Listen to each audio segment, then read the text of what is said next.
الصلاة والسلام على سيد الأنبياء والمرسلين وآله وأصحابه أجمعين أما بعد فأعوذ بالله من الشيطان الرجيم بسم الله الرحمن الرحيم ربنا وابعث فيهم رسولا منهم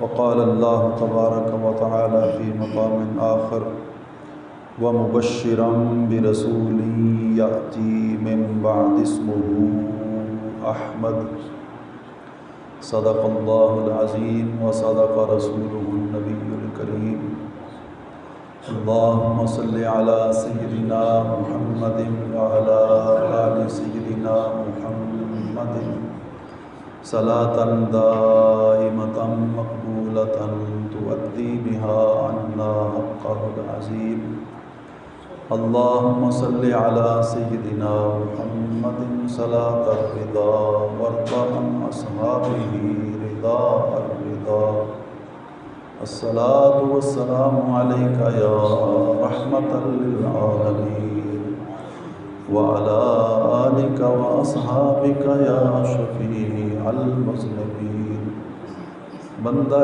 پروردگارم امت احمد نبی دوست دارے چار یارم تابا اولاد علی مذہب حنفیہ دارم ملت حضرت خلیل خاک پائے غوث اعظم زیر سایہ ہر ولی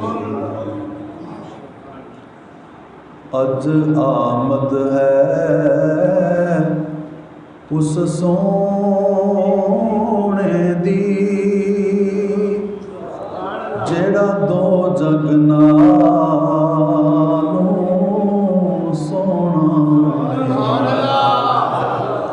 اج آمد ہے اس سونے دی جیڑا دو جگ نالوں سونا ہے جدے ورگا کوئی نہ ہویا ہے جدے ورگا کوئی نہ ہونا ہے جدے ورگا کوئی نہ ہویا ہے جدے ورگا کوئی نہ ہونا ہے جس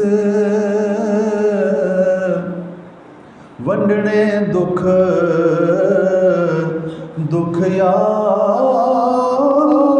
یاراں دے جس پوچھنے حال بیماراں دے جس پوچھنے حال بیماراں دے جس جا جا کے وچ غاراں دے امت دی خاطر رونا ہے جس جا جا کے وچ غاراں دے امت دی خاطر رونا ہے اج آمد ہے اس سونے دی جیڑا دو جگ نالوں سونا ہے جدے ورگا کوئی نہ ہویا ہے جدے ورگا کوئی نہ ہونا ہے اللہ اکبر حمد و ثناء کے بعد حضرات کرام قدر بالخصوص استاذ الحفاظ استاذ القراء حضرت برادر مکرم قاری ولی احمد صاحب سے آپ مزید اشرف، دیگر حفاظ کرام، قراء کرام، علماء کرام، معذرت سے جن کے مبارک ناموں سے واقفیت نہیں، اور بزرگوں اور بانی محفل، آپ سب کو اس کی بہت بہت مبارک۔ اللہ تعالیٰ اسے قبول فرمائے اور اللہ تعالیٰ اس کو بامعنی اور بامقصد بنائے۔ آمین۔ میں انتہائی ایک ضروری بات سے شروع کرتا ہوں، اور انشاءاللہ کوشش کروں گا کہ کوئی فضول بات نہ ہو، ساری باتیں ضروری ہوں جس کی مجھے اور آپ سب کو ہمیشہ اور ہر وقت ہر مسلمان کو ضرورت ہے۔ سب سے پہلی بات یہ ہے کہ مسلمان کا مسلمان پر حق ہے کہ جب اسے ملے تو اسے سلام کہے، لیکن کچھ مواقع ایسے ہیں کہ ان موقعوں پر سلام کرنا جائز نہیں۔ کچھ لوگ ایسے ہیں کہ جن کو سلام کرنا، مسلمان ہونے کے باوجود انہیں سلام کرنا جائز نہیں۔ کچھ کو اس لیے سلام کرنا جائز نہیں کہ عبرت ہو، انہیں احساس ہو کہ ہم یہ کام غلط کر رہے ہیں، اور ایسے موقع پر ہم مسلمانوں کی طرف سے دعا سے بھی محروم ہو جاتے ہیں۔ مثلا اگر کوئی شخص جوا کھیل رہا ہے، کوئی حرام کام کر رہا ہے، تو اس کو مسلمان دعا نہ دے، یعنی سلام نہ کرے، تاکہ لوگوں کو عبرت ہو کہ برا کام کریں، برائی میں مبتلا ہوں تو مسلمانوں کی انتہائی مبارک دعا جس کا قرآن شریف نے حکم دیا ہے اس سے بھی بندہ محروم ہو جاتا ہے۔ اسی طرح یہ بہت سارے مواقع ہیں جو انتہائی ضروری ہے، ان میں سے ایک یہ ہے کہ جب کسی آپ بزم میں جائیں، محفل میں جائیں اور تلاوت ہو رہی ہو، نعت شریف ہو رہی ہو، یا واعظین خطبہ دے رہے ہوں، وعظ کر رہے ہوں، کتاب اللہ اور سنت رسول اللہ صلی اللہ علیہ وسلم سے کچھ پڑھ سنا رہے ہوں، تو ایسے موقع پر سلام کرنا جائز نہیں۔ یہ وہ باتیں ہیں جو بالکل پنگھوڑے میں سیکھنے والی ہیں۔ کہاں سیکھنے والی ہیں؟ پنگھوڑے میں، جھولے میں، گود میں۔ یعنی یہ وہ باتیں ہیں جو اماں کو چاہیے کہ وہ دودھ پلانے کے بعد جب بچہ بولنے سمجھنے کے قابل ہو رہا ہے تو اس کو یہ ساری بنیادی باتیں سکھا دے۔ لیکن افسوس ہے، یہ بڑا افسوس ہے، ماں تو ایک طرف ہے، اب ہماری مساجد میں، محافل میں بھی ایسی بنیادی باتیں سکھائی نہیں جاتی۔ آپ دیکھیں گے کتنے بزرگ بڑے وہ تشریف لائیں گے اور آ کے اونچی آواز سے کہیں گے السلام علیکم۔ اب سارے حضرات ایک تو بات سننا چھوڑ دیں گے، تلاوت ہو رہی ہے سننا چھوڑ دیں گے، ادھر متوجہ ہو جائیں گے، اور پھر سلام کا بہت سارے ایسے ہیں جو جواب بھی دیں گے، حالانکہ سلام کرنے والے نے اگر غلطی سے کر دیا تو اب جواب نہیں دینا چاہیے۔ یہ وہ بنیادی آداب ہیں جس کا سیکھنا، جن کا سیکھنا اور جن کو یاد رکھنا ہم سب پر لازم ہے۔ ایک زمانہ تھا، اور میں اس سے پہلے یہ بھی بات عرض کر دوں کہ جتنے زیادہ تعلیم و تربیت کے مواقع، سیکھنے سکھانے کے مواقع ہمیں ملتے ہیں، ہم مسلمانوں کو، اور مسلمانوں کو بحمدللہ جو صحیح العقیدہ ہم مسلمان اہل سنت ہیں، ہمیں تو سیکھنے سکھانے کے، تعلیم و تربیت کے بہت سارے مواقع میسر ہیں۔ اب چاہیے تو یہ کہ ہم بڑے صاحب کمال ہوں، ہم تعلیم یافتہ ہوں، ہم صاحب کردار ہوں کہ ہمیں سکھایا بڑا جاتا ہے۔ اب دیکھیے گھر گھر میں تقریباً ہر محلے میں ایسا ہے کہ 12 روزہ، 1 روزہ، روزانہ کی بنیاد پر کہیں نہ کہیں محافل ہیں، لیکن بے مقصد اور بے معنی ہے۔ یہ افسوس ہے۔ لنگر کھایا، ہاتھ دھوئے، کلی کی اور گھر چلے گئے، جیسے خالم خالی بیٹھے تھے اسی طرح خالم خالی واپس، اور پھر کل کی تیاری کل پھر آ گئے۔ چاہیے تو یہ کہ جب آقا کریم مصطفیٰ جان رحمت صلی اللہ تعالیٰ علیہ وآلہ وسلم، ابھی میں آیا تو ایک صاحب ناصری پڑھ رہے تھے کہ ایک جان کیا اگر ہوں ہزاروں، یہ ایک جان کیا اگر ہوں ہزاروں تو تیرے نام پر سب نثارا کروں میں۔ اب جان دینا اور ہزاروں جانیں دینا، یہ کوئی خالہ جی کا کار ہے؟ ہم نے دیکھے ایسے لوگ، ایسے نعتیں پڑھنے والے۔ جیل میں گئے ہم سرکار صلی اللہ علیہ وسلم کی نموز کے لیے، تو وہاں پہلی رات جب آئی تو ایک نعت خواں تھے بڑے معروف، میں نام لیں ان کا، بہت سارے حضرات آپ میں سے جانتے ہیں، ہو سکتا ہے یہاں بھی انہوں نے آنا ہو، تو نعت شریف یہی پڑھ رہے تھے۔ اب ان کا خیال تھا کہ یہ بھی ایسے ہی ہے جیسے محفل میں آنا ہے، 2-4 دن مزے کریں گے اور پھر